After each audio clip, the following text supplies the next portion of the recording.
Welcome to Creative Thinking with Kim Thomas, a podcast from the Village Chapel in Nashville, Tennessee.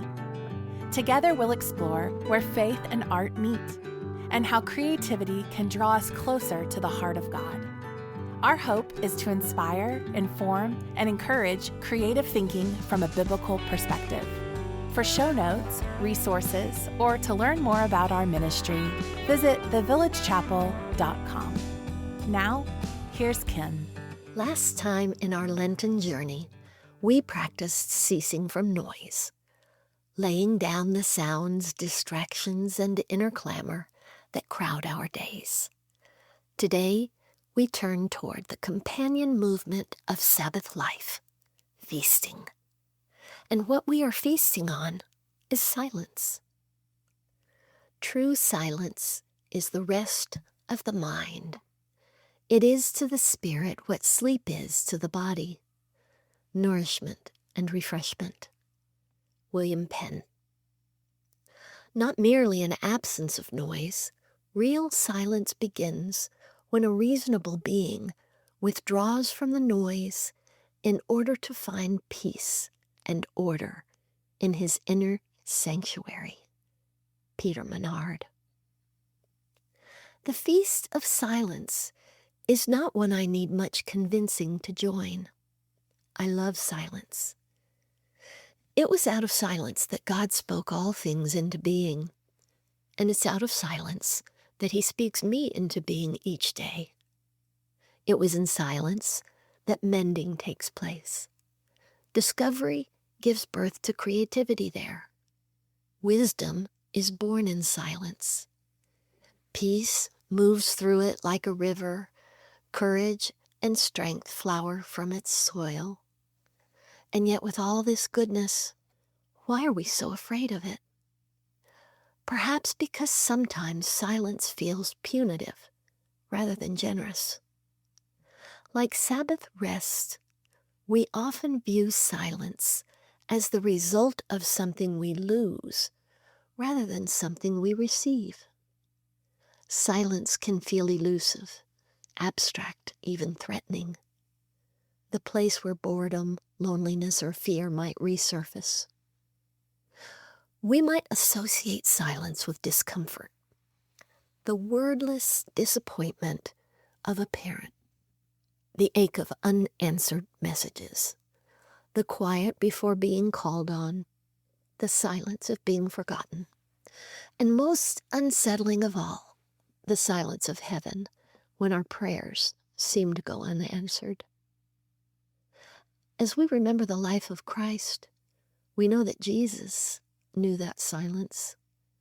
Before His final words on the cross, He entered a darkness filled with heaven's silence, a silence deeper than any we will ever know. My God, why have you forsaken me?" He cried. No wonder we hesitate to enter silence. But the Christ who emptied Himself out and suffered that isolated silence came to redeem it. The silence we are invited into now is not to empty ourselves out, but to be filled with the presence of the Redeemer. Silence becomes the place where we drink deeply from God's endless resources. It is rest for body and mind, of movement toward wholeness, a gift for us from Christ. We often wait for illness or exhaustion to force us into silence. But that is not God's best design for us. Silence is not an emergency measure. It is an incubator of grace. Now, this may sound abstract or even mystical, but silence is far more accessible than we imagine. You don't have to go to a monastery or a silent retreat, and there is no prescribed length. Sabbath silence can be found in moments or hours, alone or shared. It doesn't require robes or rituals, though sometimes simple aids can help, a candle, a soft light, a warm bath, a cup of tea, even just a quiet closet. I'd like to offer 2 gentle ways of feasting on silence that are synchronous with our discussion of ceasing from noise: outward silence and inward silence. These aren't prescriptions, just invitations. Begin where you are. Outward silence is the physical quiet we create.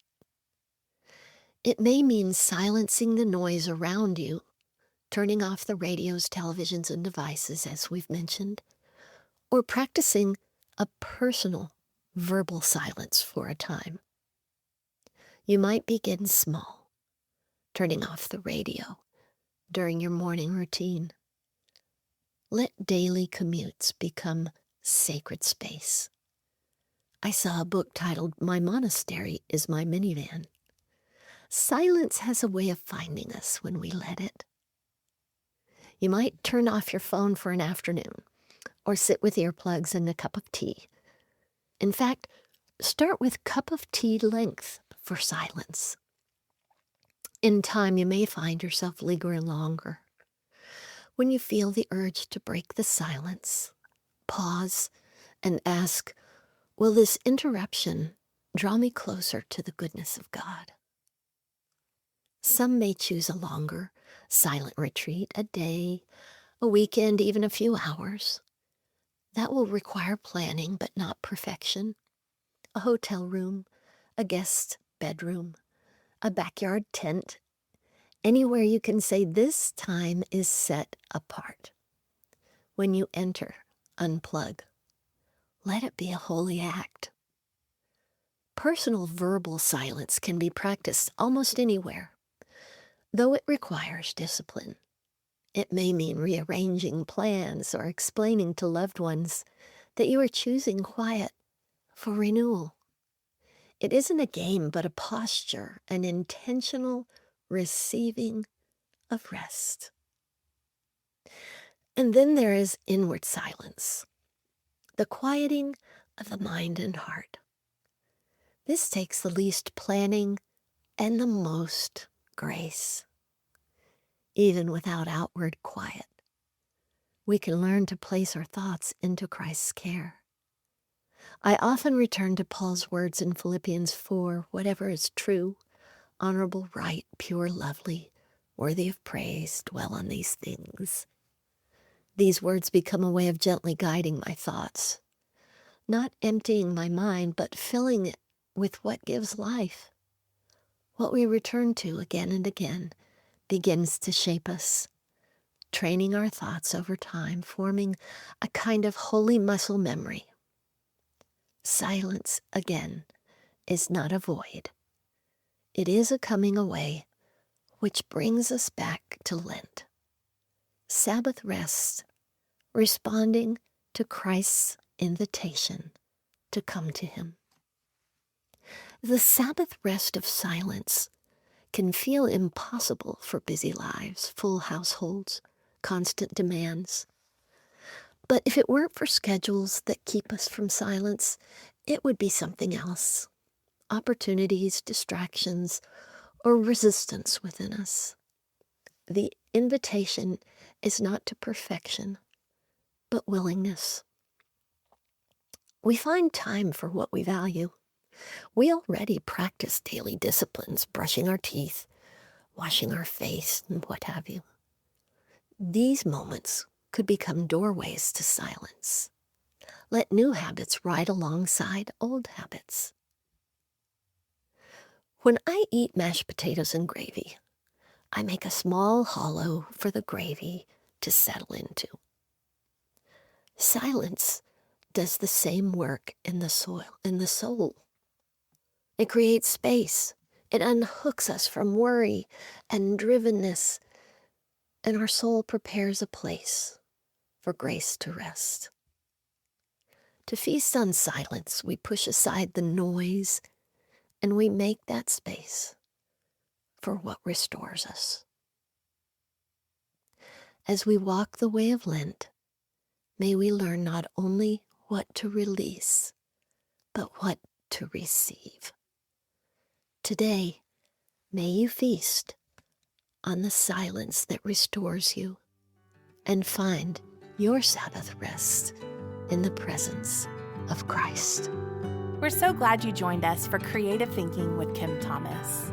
If today's episode encouraged or inspired you, share it with friends or family, and be sure to subscribe and leave a review. To explore more resources or to support our ministry, visit thevillagechapel.com.